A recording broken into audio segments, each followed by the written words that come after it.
ABC Kinder Teach presents The Carrot Seed, written by Ruth Krauss, illustrated by Crockett Johnson.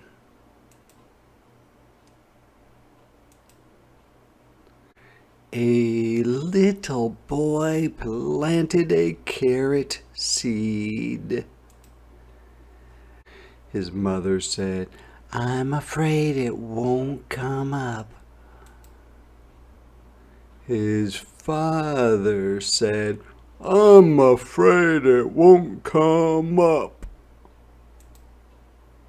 And his big brother said, "It won't come up."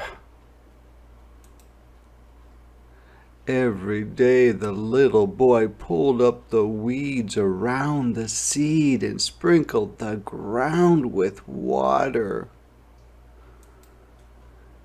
But nothing came up. And nothing came up. Everyone kept saying it wouldn't come up.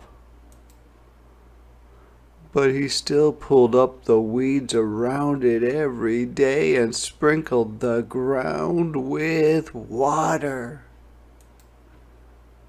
And then one day,